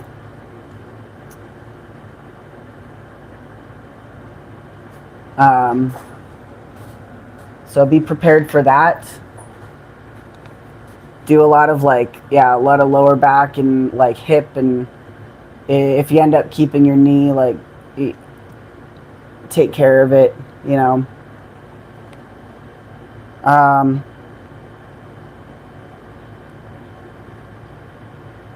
And one question that I had for my doctor early on in the fitting process was like, how long will it take before this feels normal? Because I was like, you know, it was all so new, and and just putting on my leg in the morning, and that whole process was still really traumatic because, you know, it takes time, and it hadn't become like routine for me and like second nature yet. And like, you know, being on my leg, I was constantly aware of it at first, and I still am. But he told me, you know, most people, it takes them about 5 years for it to feel like totally normal, and that really helps. But you know, there's a point when it does, and that was about right for me. Like after 5 years, I kind of just like didn't really think about it anymore. It just became part of my normal day, my routine. So there's life after everything, and it takes, you know, a couple years to feel like you can really get back at a lot of the things that you used to do and how active you used to be. But you can, and maybe you won't be active in a lot of the same ways, but there's always alternatives. Like when I had my accident, I had been in horseback riding and competitive swimming a lot growing up. And when I realized that I wasn't going to be able to do competitive swimming in the regular league anymore, that was really devastating for me. Even though I could keep up with the times and like the swim times and stuff, but like not having a foot is a really unfair disadvantage in swimming. And I wasn't allowed to compete while wearing a prosthetic, even if it was exactly the same shape and size and like dimensions as my actual foot. So that, yeah, I wasn't able to do that. I still swim a lot, and I'm a very strong swimmer. Maybe someday I'll get into the Special Olympics. I don't know. But there's things that you can do, and maybe you ski or you run. I did a lot of stuff like that, and there's adaptations you can make. Like I used to water ski, and I was really good at it. I still kind of am, but I haven't really done it in the way that I used to because, you know, one of the skis, like if you hit the water or like your foot turns at all in the ski, that ski is just going to fly right off, because it's going to catch that water that's moving fast, and you don't have like ankle control or whatever. So like that was a big thing, and I became really frustrated. Learning how to do a lot of the things that I used to do was also really frustrating. It was kind of like physical rehab 2.0 in that. So like, yeah, relearning a lot of those things was very emotional because I had to come to terms with the fact that I wasn't able to do a lot of the things that I used to be able to do. But there are things that you can do instead, or, you know, like sports that are a lot like those sports that you're into or were into, that your skills can translate well. So like finding alternatives that you can do, and adaptive sports is really important for your like physical and mental well-being. So make sure you stay active as much as you can. Don't overdo it, and don't feel bad that you can't do things that you used to be able to do, because that's to be expected.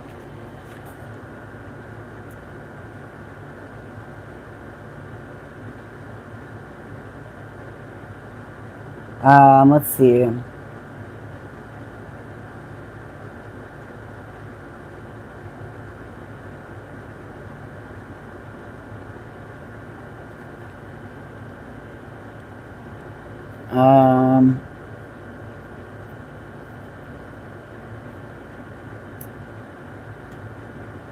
All right. So I'm going to cap this stream at 2 hours, which is coming up soon here. So last 10 minutes. I think I got over all the important points that I was trying to get over.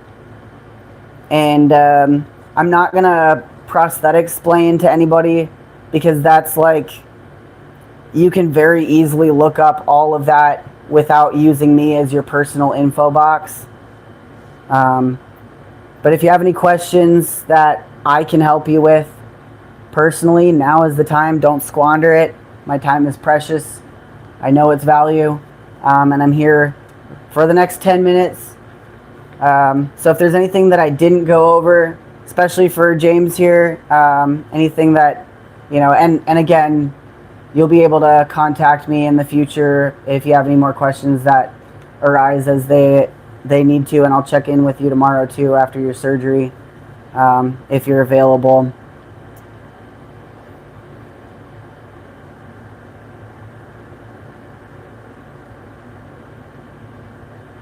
So, yep.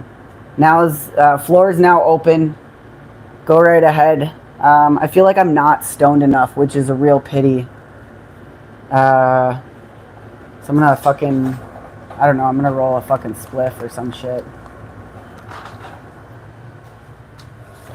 Where is my fucking weed, man? Come on, folks, now's your time to shine. Questions about...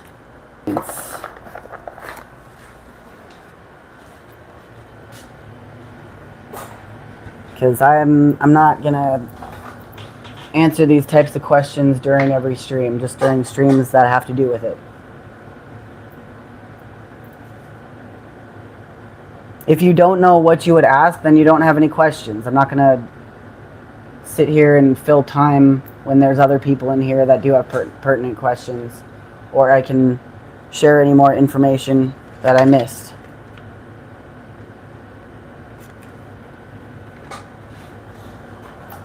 And yeah, close with some words of encouragement. Man, I really can't find my weed. That's so sad.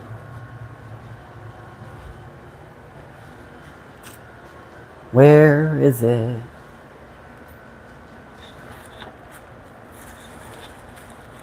Crazy. Well, at least I got this.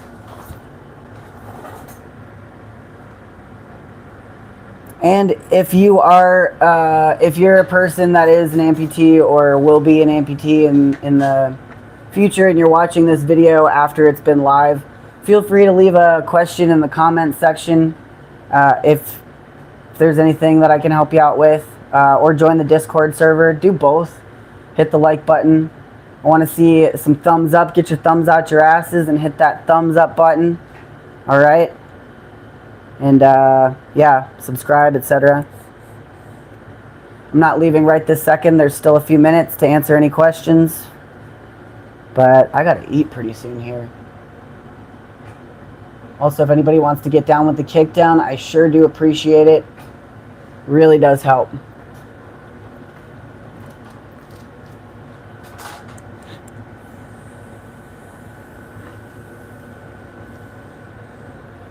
Last call. Ooh, I'm gonna take a swill of this here grade A maple syrup, because that's brain food. Cheers, fucks.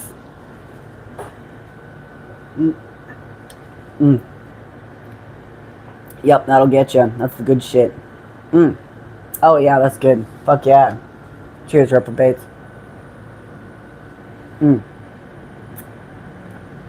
Yeah. Oh, that's good shit. Oh man, my brain needed that. Yeah, I really have not eaten much today. I should change that.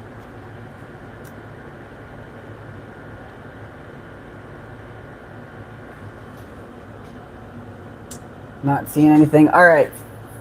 Fuckers. Fuck you, pay me. If you're not an amputee and you watched this whole thing, you owe me $1.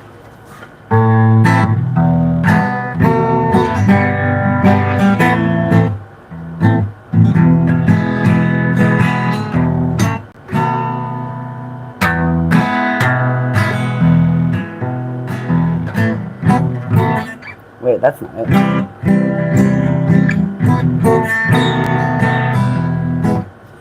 I did not get new guitar strings. These are the same ones. They're not really holding a tune.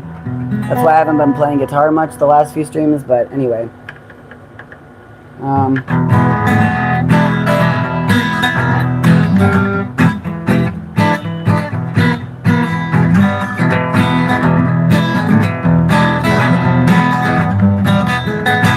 yeah, and I haven't been playing much lately, which kind of sucks.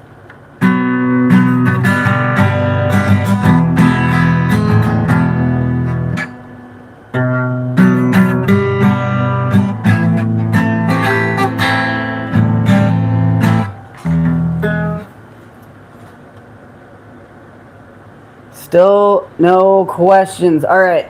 So now, let's see.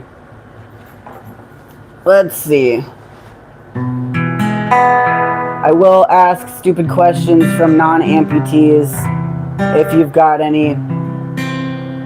But if, yeah, I don't know. James says, I owe you more than you know, and it's coming, this I swear. One love, and thank you, my friend. Oh, man. Cheers, dude. This one's for you, buddy. You got this, man. Fuck. And, oh, yeah. So after surgery, obviously, you're going to be coming to, and it's always like really, when I was a kid, I would get really, really frustrated after surgery because you're already hungry, you wake up, your stomach's empty, you can't eat anything 24 hours before then. And pro tips, I guess, is like if you've never been in surgery before, yeah, you're gonna feel sick and you're gonna want to eat so bad, but if you do, you're probably gonna throw up and be feeling even worse. Start with ice chips. I don't know if they'll bring those to you. Usually they do, but like if they don't, just eat ice chips for a while. And yeah, start slow. Get like something carby first and easy, like, you know, French fries or something. Something delicious and easy to eat, and just like take it slow, you know, eat one fry, wait a bit, eat some ice chips, eat another fry, or like, you know, saltine crackers or some shit, something easy. Saltine crackers are good, I guess. Or like, you know, some nice bread. Just, yeah, go easy. And then after that, once your stomach's kind of settled, then go eat a fucking pizza, a whole pizza to yourself or something. I don't know. Or not go, get one brought to you, I guess. And if you need funds for tomorrow, dude, let me know, and we could put I could collect some funds through my stuff and send it to you, or whatever. Like, you know, if you don't have the money for to order takeout or something for after you come out of surgery, like, you're gonna want that. So let me know if you need help with any of that, and we'll make some stuff happen, even if I gotta send you $20 myself. But, you know, like, we'll figure it out. Definitely treat yourself though, for sure. But take it easy. Let's see.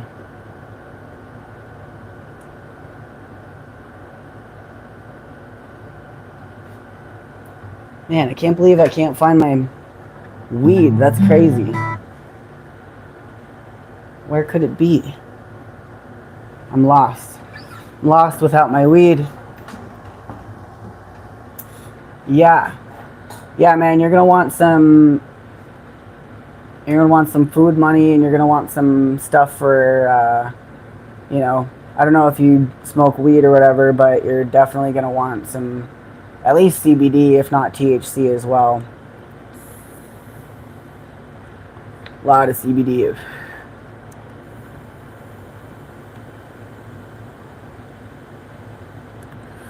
All right. We're at 2 hours. This has been a good stream, and I appreciate all the folks that came through. And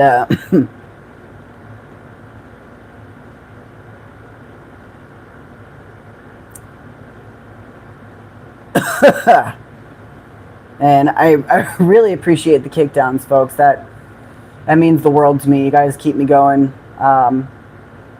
So thank you very much. And to anybody out there that's going through it, You're not alone, and it's nothing to be ashamed of, and your life isn't over. There's life after amputation, and there's life after trauma, and you're going to be unpacking it for a long time, I promise. But I also promise that you're going to keep fighting, and you're going to keep being awesome, and you're going to keep doing things that you love, and there's still beauty in this world, and people do care about you, and you're going to find out exactly who it is through traumatic incidents, exactly who's really there for you and who's not, unfortunately. And fortunately, it's a blessing. It really is. But you'll feel a lot of things. You'll feel really alone and really sad and really scared, and you'll be feeling all of the things. But you'll also feel a lot of hope and inspiration through it all, and you'll meet people too that have it worse off than you, and that's not anything that takes away from your pain and experience, but it is encouraging that even though other people might be experiencing much worse things than you are, they find a way to still keep fighting, and that's been an inspiration to me. I've met so many people through my time in the medical system and in the kids ward, meeting people like I could tell stories about inspirational people with disabilities, but I think I'll save that for another stream, because that would be a good stream, actually. I'm gonna write that one down. Hold on a sec. Okay, stream ideas, where we go? Where's my damn ideas? Oh, it's full. Okay, I gotta start another one, I guess. Okay. Inspiring stories. People with disabilities. I'll workshop that. Okay. Cool. That would be a fun talk. Maybe I'll do that one tomorrow, actually. Yeah. Jim, what time is your surgery, if you don't mind me asking, if you haven't already left? So that way I can make sure that I schedule a live stream for after you come out, if you want to, in case you want to join. No pressure, though. You don't have to, but it might help take your mind off of it.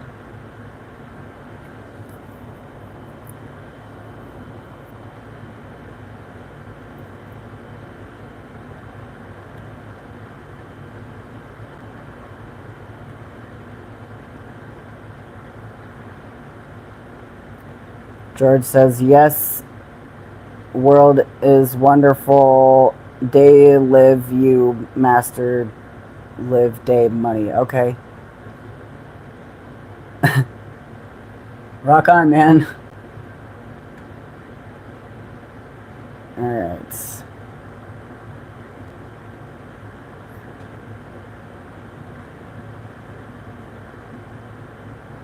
Jeffy Bear has YouTube channel. He had both legs amputated. Van lifer. Recovered so well. That's awesome. I guess Jeffy Bear has a channel as well that I guess folks could look into. I'll take a look. Let's see.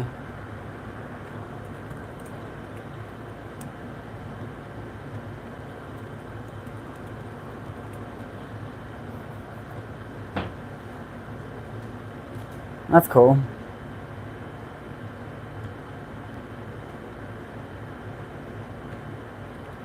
Another YouTuber around my channel size.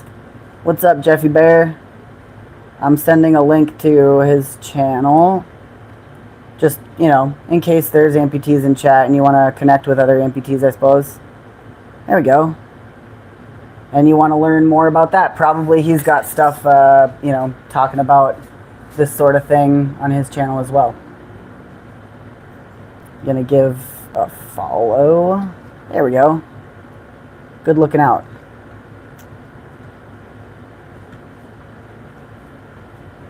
Great.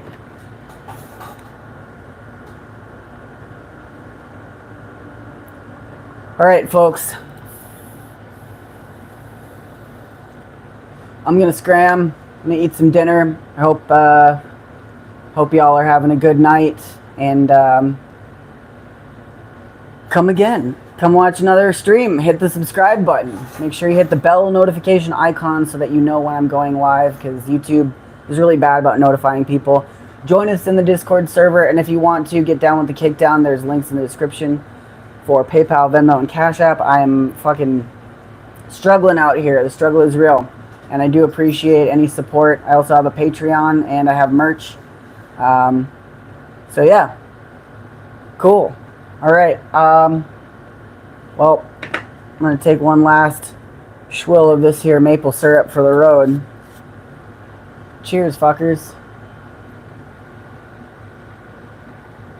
All right. Take care of yourselves. See you later. Satan says bye. Bye. Satan. Bye.